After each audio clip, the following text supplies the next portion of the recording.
High বন্ধুরা, শুভ সকাল। কেমন আছো সবাই? আশা করছি সকলে অনেক বেশি ভালো আছো। আমরাও না বেশ ভালো আছি। তো আজকে সকালটা শুরু করছি কিন্তু 7টা থেকে। দেখো একটু একটু কিন্তু রোদ্দুর চলে এসেছে। তো সিমরান ঈশা যেহেতু ঘরে ঘুমাচ্ছিল, তো ভাবলাম ওরা ওই ঘরে ঘুমাক, আমি বাইরের কাজগুলো কিন্তু আগে করে গুছিয়ে নিই। উঠোনটা প্রথমে একটুখানি ঝাড়ু দিয়ে নিয়েছিলাম, তারপরে বাদবাকি যে কাজগুলো আছে মুরগিদেরকে খেতে দেওয়া, বাসন মাজা। তো এক গামলা বাসন আমি আগে পুকুরে রেখে গেছিলাম, আর তার থেকে যে এঁটো ভাতগুলো হয়েছিল সেগুলো কিন্তু মুরগিদেরকে খেতে দিয়ে দিয়েছি। তো আর এক গামলা থেকে যে ভাতগুলো বাদ যাবে সেগুলো লাস্টে আবার মুরগিদেরকে আমি খেতে দিয়ে দেবো। তো দেখো এখন সুন্দর করে বাসনপত্রগুলো নামিয়ে নামিয়ে একটা একটা করে মেজে নিচ্ছি।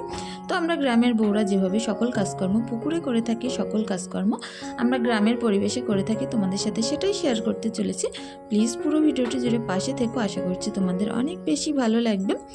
তো আমার ভিডিও যারা রোজই দেখো, যে সকল কিউট কিউট বন্ধুরা আছো, তারা না রোজই কমেন্ট করো।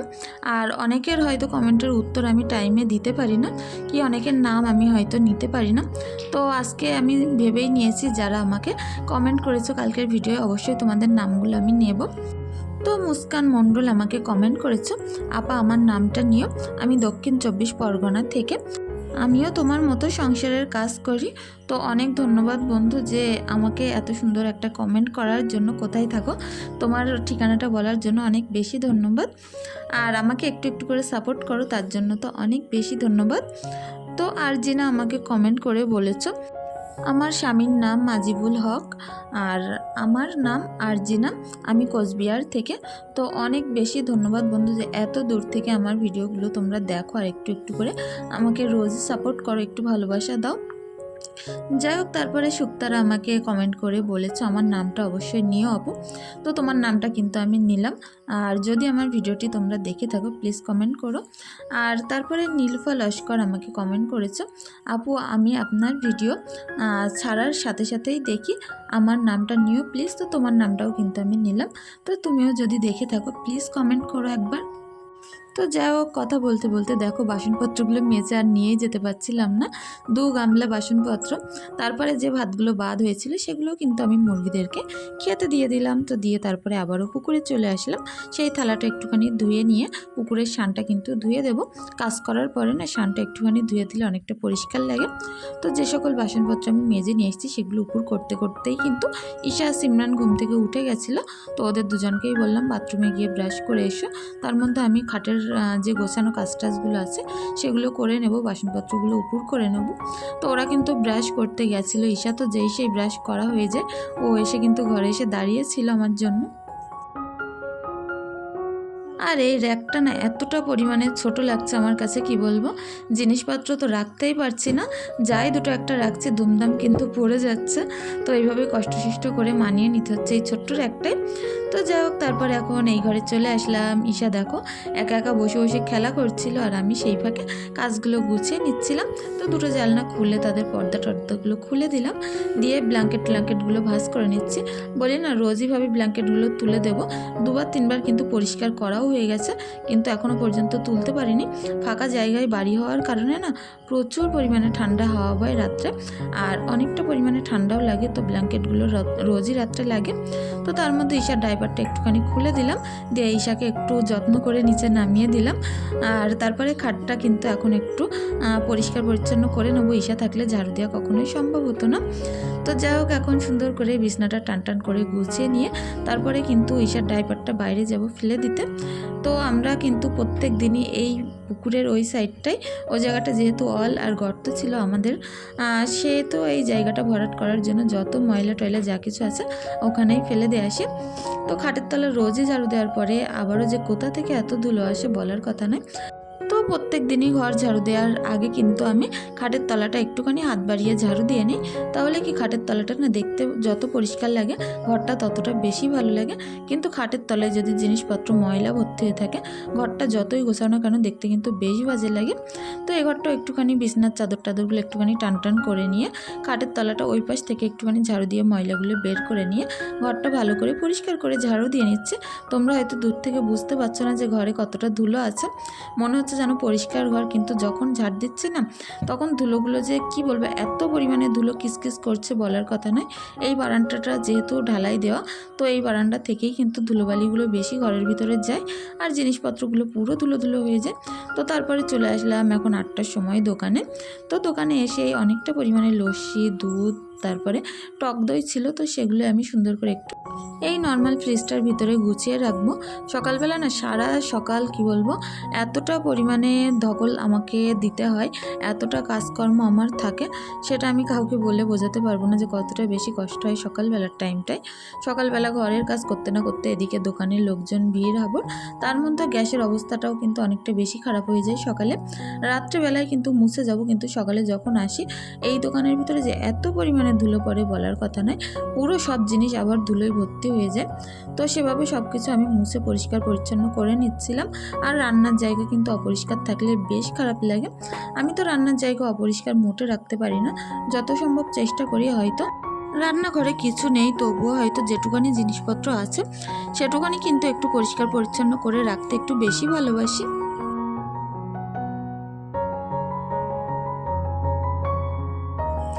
তো দেখো মোছার আগে কিন্তু একরকম লাগছিল, মোছার পরে কিন্তু অনেকটাই সুন্দর লাগছে। আর এই প্ল্যান্টটা আমি এখানেই রেখে দিই, আমার দেখতে অনেক বেশি ভালো লাগে। রান্নার জায়গায় কিন্তু এরকম ছোটোখাটো প্ল্যান্ট আমরা রাখতে পারি, তো দেখতে বেশি ভালো লাগে। তার মধ্যে ঝুড়ির মধ্যে যে সকল বাসনপত্র এখন দোকানে এসে মেজে নিলাম সেগুলো উপর করে নিলাম। তো এখন বাজে 12টার সময় আমি রান্নাটা কিন্তু বসিয়ে দিয়েছিলাম। আর ভাতটা হতে হতে কিন্তু বেশ খানিকটা সময় লেগে গেছিলো। তো ভাতটা আমি এখন উপর করে দিলাম। আর কালকে যেহেতু মাংস আছে, ঘুগনি আছে, তো আজকে শুধু একটুখানি ডাল দিয়ে, মুগ ডাল দিয়ে, আলু দিয়ে করব। তো ছোট ছোট করে আলু আমি কেটে নিয়েছি, শুকনো লঙ্কা, কালো জিরে ফোড়ন দিয়েই কিন্তু রান্নাটা করব। নর্মালি যেমন করি ঠিক তেমনই রান্নাটা আমি করব। তো এদিকে পেঁয়াজ, শুকনো লঙ্কা, কালো জিরে, আদা রসুন বাটা সব কিছু একটুখানি লাল লাল করে ভাজা করে নিয়ে ডালগুলো তার মধ্যে আমি দিয়ে দেব। দিয়ে একটুখানি ভাজা ভাজা করে নিয়ে এর মধ্যে কিন্তু আলুগুলো তুলে দিয়ে পরিমাণ মতো পানি দিয়ে ঢাকা দিয়ে রাখলেই কিন্তু ডালটা যখন সিদ্ধ হয়ে যাবে, নুন, হলুদ, জিরের গুঁড়ো, গরম মশলার গুঁড়ো দিয়ে কিন্তু নামিয়ে নিলেই ডালটা কমপ্লিট হয়ে যাবে। তো যাই হোক, যতটা পরিমাণে পানি লাগে ঠিক ততটাই পানি দিয়ে আমি এখন সিদ্ধ বসিয়ে দিচ্ছি। তো বন্ধুরা, প্রতিদিনের মতো আজকেও বলতে চাই, আমার ভিডিওটি যে যেখান থেকে দেখছো প্লিজ চ্যানেলটি সাবস্ক্রাইব করে পাশে থাকতে পারো। আর যারা আগে থাকতেই সাবস্ক্রাইব করে রেখেছো তাদেরকে তো অসংখ্য ধন্যবাদ। আর ভিডিওটি দেখার পরে তোমাদের যদি সামান্য কিছু আমার কথার মধ্যে কিংবা আমার ভিডিওর মধ্যে খারাপ লেগে থাকে প্লিজ ক্ষমা সুন্দর দৃষ্টিতে দেখো। তো এখন 2টোর সময় ঈশাকে একটুখানি ডাল দিয়ে ভাত খাইয়ে নিচ্ছি। আর ওর জন্য রোজই একটা করে হাঁসের ডিম আমি ভাতে দিয়ে রাখি, তো সেটা খাইয়ে সন্ধ্যেবেলা বাড়িতে চলে এসেছিলাম দোকানটা হাজব্যান্ডের কাছে দিয়ে। আর এদিকে দেখো ঈশা কতটা বেশি ছুচু, যে সিমরান খাবার খাচ্ছে, সিমরানের পাশ থেকে মোটে নড়ছেই না। ও কিছু খেলে কিন্তু সিমরানকে দেয় না, কিন্তু সিমরান কিছু খেলে জোকের মতো লেগে থাকে। তো এইভাবেই সিমরানের কাছ থেকে কিন্তু খাবারটা কেড়ে খেয়ে দিচ্ছিল, একটু একটু করে চেয়ে চেয়ে খাচ্ছিল। তো সিমরান ওকে দিচ্ছিল, কারণ সিমরান ওকে অনেকটা বেশি ভালোবাসে। এটাই দেখে বোঝা যায় যে মায়ের পরে কিন্তু বড় বোনের দায়িত্ব একটা বড় জায়গা পেয়ে থাকে। তো সেটাই হয়তো এদের ভিতরেও আছে হয়তো একটু একটু। যাই হোক, এখন ওরা খাওয়া দাওয়া করুক, তার মধ্যে আমি রান্নাঘরে যাব দুধটা জাল করতে, একটুখানি চা করতে। রোজার সময় না চা খাওয়ার সময়ই পাই না। আর এই জায়গাটা দেখো এত পরিমাণে যে তেলকালি লাগছে, তো ভাবলাম সাদা দেয়াল অনেকটা বাজে লাগছে, তো একটা অ্যালুমিনিয়ামের যেহেতু সিট ছিল, তো সেটা দিয়েই আমি অ্যালুমিনিয়ামের এই সিটটা দিয়ে এখানে আমি ঢেকে রাখছি। তো যখনই রান্না হয়ে যাবে এটা কিন্তু একটু মেজে পরিষ্কার করে দিলেই হয়ে যাবে, তাহলে দেয়ালের গায়ে কিন্তু আর কোনো দাগ ধাপ্পা আর লাগবে না। তো এখন এই হাঁড়ির মধ্যে দুধটা জাল করতে বসিয়ে দিয়েছিলাম। কি সমস্যার কারণে যে দুধটা পুরো কেটে গেছে বলতে পারবো না। দুধটা আস্তে আস্তে জাল হচ্ছিল, এদিকে আমি চা করছিলাম। করতে করতে বাইরে থেকে এসে দেখছি দুধটা পুরো কেটে সমস্ত হাঁড়িতে কেমন একটা জানি হয়ে গেছে। তো সেটা তো আর কাজে লাগবে না, ওটা দিয়ে দেখি একটু পনির বানিয়ে ফেলবো। ঈশা এদিকে প্রচুর বেশি জ্বালাতন করছিল, তো ঈশাকে একটুখানি শাড়ি পরিয়ে দিচ্ছি। ওকে একটুখানি শাড়ি পরিয়ে দিলে ও কিন্তু মনের সুখে খেলা করতে থাকবে আর আমার কাজগুলো করে নেব। তো দুধটার অবস্থা এখন এমন হয়েছে, তো এটা থেকে আমি ছানাগুলো কিন্তু তুলে নেব। আর এদিকে 2টো হাঁড়ি আর কড়া কিন্তু সকালে আমি মেজে যেতে পারিনি, তো এই হাঁড়ি কড়াটা এখন মেজে নিয়ে আসলাম। তো সেটাও এখন উপর করে দিলাম। দিয়ে ঘরে দেখো কতটা পরিমাণে দুদিনের জামা কাপড় জমা হয়েছে। তো এগুলো ভাঁজ করবো ভেবেও কিন্তু করে উঠতে পারছি না। আর ঈশা পুরো খাটের ওপরে জিনিসপত্র ছড়িয়ে ভর্তি করে ফেলেছে, এগুলো আমি সুন্দর করে এখন একটা একটা করে ভাঁজ করে কিন্তু গুছিয়ে তুলে নেব। যার যার জায়গায় সেটাই কিন্তু রেখে দেব। বড় জামা কাপড়গুলো আলনায় রাখবো, আর ছোটো ছোটোগুলো ঈশার বাস্কেটের মধ্যে রাখবো। আমার কিছুটা আছে, হাজব্যান্ডের কিছু আছে, সিমরান ঈশা সবারই আছে। আজ 2-3 দিন ধরে না রোজই এত পরিমাণে জামা কাপড় পরিষ্কার করছি। দোকানে যে কতটা জামা কাপড় জমা হয়ে গেছে আনতে হবে। বাড়িতেও কিন্তু ঠিকই একই অবস্থা। বাড়িতেও যখন থাকি এতটা পরিমাণে জামা কাপড় কাচতে থাকে। বাচ্চা কাচ্চা ছোটো থাকলে না জামা কাপড় যতই পরিষ্কার করা হয় না কেন, আবার একদিন বাদে কিন্তু ঠিক ততটাই পরিমাণে জামা কাপড় আবারও জমা হয়ে যায়। তো আমি এদিকে গোছাচ্ছিলাম, ঈশা এদিকে হুড়িয়ে পুরো আবার করে দিচ্ছিল। তো যাই হোক, সেইভাবে আমি একটুখানি জামা কাপড়গুলো ভাঁজ টাজ করে তুলে নিচ্ছি। ওদিকে সিমরানকে পড়তে বসালাম, আর সিমরান ওদিকে বসে কিন্তু পড়ছিল। আর আমি এদিকে রান্নাঘরে গিয়ে একটুখানি তার মধ্যে ভাত বসিয়ে এসেছিলাম, যেহেতু রাত্রে সেরই রাত্রে খেতে হবে, তো তার কারণে গরম ভাতের কিন্তু অবশ্যই করা দরকার। রাত্রে খেতে গেলে কিন্তু একটু ভাতটা শুকনো শুকনো থাকবে, তা না এখন গরমের সময় কিন্তু দুপুরে রান্না করা ভাত কিন্তু বেশ নষ্ট হয়ে যাচ্ছে।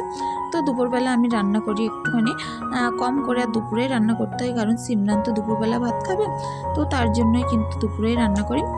আর রাত্রেবেলা একটুখানি করি সেরি রাত্রে খাওয়ার জন্য অল্প করে। তো সারাদিনের এই কাজকর্মগুলো করে এখন এতটা বেশি টায়ার্ড ক্লান্ত লাগছে, সেটা আর বলে বোঝাতে পারবো না কাউকে। তো এই কাজকর্মগুলো দেখে তোমাদের মনের ভিতরে যদি সামান্য আমি একটু জায়গা করতে পারি, যদি আমার ভিডিওটি দেখে তোমাদের কিছু ভালো লেগে থাকে, আমার চ্যানেলে যদি নতুন হয়ে থাকো প্লিজ চ্যানেলটি সাবস্ক্রাইব করে পাশে থাকতে পারো। আর যদি বেশি কিছু ভালো লেগে থাকে অবশ্যই একটি লাইক একটি কমেন্ট করে দিয়ে যেও। আর অনেকটা কষ্টের ফল তোমাদের অনেকগুলো সুন্দর সুন্দর কমেন্ট, যখন কমেন্টগুলো পড়ি না অনেকটা বেশি মন ছুঁয়ে যায়। আর প্রতিদিনই যে সকল বন্ধুরা আছে আমার, যে একটুখানি ভিডিও ছাড়তে দেরি হলে অনেকেই কিন্তু বলো যে আপু তোমার ভিডিওর আশায় থাকে, ঘুম থেকে উঠেই আগে ফোন খুলে দেখি ভিডিও এসছে কিনা, না আসলে কিন্তু মনটা খারাপ হয়ে যায়। তো তাদের কাছ থেকেও আমি একটুখানি ক্ষমা চেয়ে নিচ্ছি, যে এত পরিমাণে কাজ আমার মাথার উপরে থাকে, তো সেগুলো করে উঠে টাইমে আমি ভিডিওগুলো দিতে পারছি না। তো তার জন্য তোমরা একটুখানি ক্ষমা সুন্দর দৃষ্টিতে দেখো, আর প্লিজ আমার পাশে থেকে একটু সাপোর্ট করো, সকলের কাছে একটুখানি চাওয়াই আমার। তো আলনার ভিতরেও কিন্তু আমি জামা কাপড়গুলো ভাঁজ করে নিলাম, আর যেগুলো এখন নোংরা ছিল সেগুলো গামলার মধ্যে করে রেখে দিলাম। সকালে সেগুলো সুন্দর করে পরিষ্কার করে নেব। সকালে যদি হাজব্যান্ড দোকান খুলে বাড়িতে থাকে, তো আমি একটুখানি বাড়ির কাজগুলো সুন্দরভাবে সুষ্ঠুভাবে করতে পারবো। তো এই ঘরের খাটটাও একটু ঝেড়ে ঝেড়ে পরিষ্কার করে নিচ্ছি, যেহেতু ঈশাকে আমি এক্ষুনি খাইয়ে ঘুম পাড়িয়ে দেবো। বেশ অনেকটাই কিন্তু কাজ করতে করতে রাত হয়ে গেছে। আর এই ঘরের বিছানার চাদরটা একটুখানি টান টান করে নিলাম। একা একটা বাচ্চা যে 2-3টে ঘর বারান্দা কিভাবে নোংরা করতে পারে, কিভাবে 10 মিনিটের মধ্যে সব উড়িয়ে ফেলে, সেটা একমাত্র আমি ঈশার থেকেই জানি, যে কত বেশি দুষ্টুমি করে আর কতটা বেশি নোংরা করতে পারে। আমার মতো হয়তো তোমরা যারা ঘরণী গৃহিণীরা আছো, তোমাদের বাচ্চারা এরকম করে, তারাই নিশ্চয়ই বুঝবে আমার এই কষ্টটা, যে সারাদিন কতবার গোছাতে হয়, কতবার পরিষ্কার করার সঙ্গে সঙ্গে বাচ্চারা এত বেশি নোংরা করে বলার কথা নয়। তো ডাইনিং টেবিলের ওপরটাও না বেশ নোংরা লাগছিল, যেহেতু বৃষ্টি হওয়ার কারণে আগের দিন সিট এসেছে, আর সমস্ত টবের কাদা পুরো এতে ভর্তি হয়ে গেছে মাটি গুঁড়ো। তো সেগুলো আমি একটুখানি মুছে পরিষ্কার করে বয়েম টয়েমগুলো একটুখানি মুছে নিচ্ছিলাম। আর এগুলো হাতের কাছেই রাখি, যেহেতু খাওয়া হয় সবসময় ওগুলো বাচ্চা কাচ্চাদেরকে দিতে হয়, তো যার যার জিনিস জায়গায় রেখে। এই চা কিন্তু আমার আর এখন আর খাওয়া হয় না রোজা থেকে, তো আজকে ভাবলাম একটুখানি চা করি। তো রাত্রের খাওয়ার আগে একটুখানি চা খেয়ে নিলাম। আর ঈশা সিমরানের অবস্থাটা দেখো, ওরা এখন এই যে মেহেন্দিটা কিন্তু মাখছে, এটা একেবারে আলাদা একটা কালার ছিল। এই কালারিং মেহেন্দিটা কিন্তু 2 মিনিটে কালার হয়ে যায়। আর তারপরে মেহেন্দি টেন্দি করে ঈশা এখন বসে আছে। ওরা অনেকটা বেশি খেলা করছিল, সিমরানের পড়াটাও কমপ্লিট হয়ে গেছে। তো সকলে অনেক বেশি ভালো থেকো, সুস্থ থেকো, আর আমাদের জন্য একটুখানি দোয়া করো।